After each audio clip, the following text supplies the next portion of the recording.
Okay, let's go through the complete timeline of Nancy Guthrie since she went missing, because there's a lot of comments and arguing in the comments about certain facts. So I think we should just walk through each day what has transpired and what we know at this point.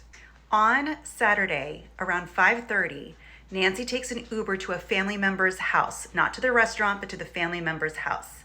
At 9:58, she is driven back by a family member to her house. That family member watched the garage door close. At 1:47 a.m. in the morning, her doorbell camera disconnects. At 2:12, there is evidence of a person being spotted, but we don't have video or any visual of that person. Then at 2:28 a.m., her pacemaker disconnects from her phone. That is the last we know of anything that transpired until 11 a.m. Sunday morning, when another church member noticed that she wasn't there and called a family member to let them know that she was missing at church that day. At 11:56 a.m., the family member arrives at the home, notices that she's missing, and at 12:03, the call to the police is then put in. Monday, February 2nd is the first time that kind of the media picks up the story that she is missing. They're not really sure yet if it's an abduction, a kidnapping, if she's wandered off.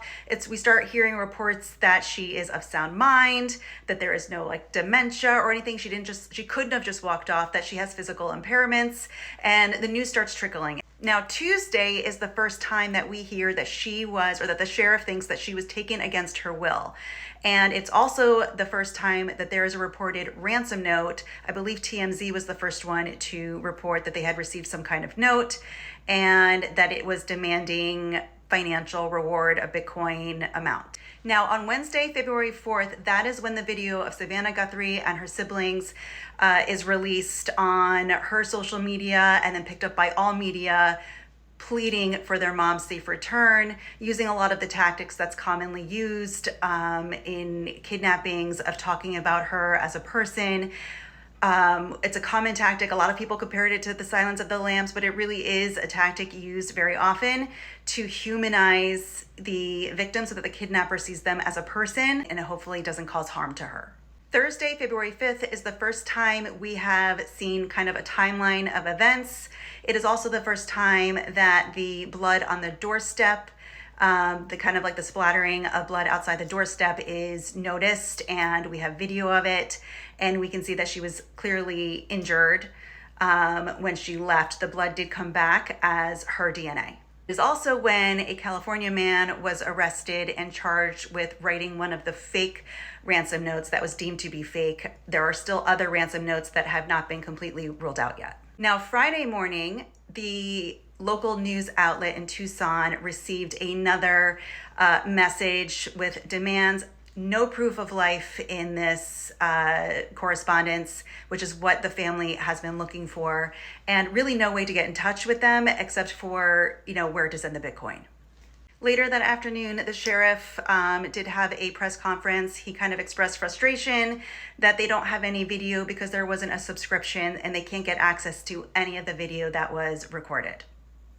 A lot of activity kind of went on into the evening, with the sheriff and deputies arriving at Nancy's house and also the sister's house and looking for evidence. There was a ladder put up at Nancy's house where they found a camera of some kind. It's unclear exactly what it is.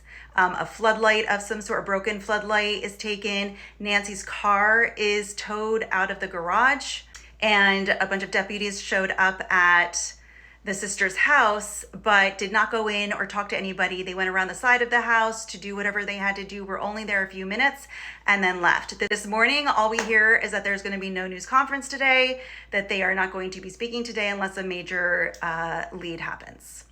I know we are all hoping for the best case scenario in this case, and my thoughts are with the Guthrie family. And if there's any other major updates, of course, I will let you know.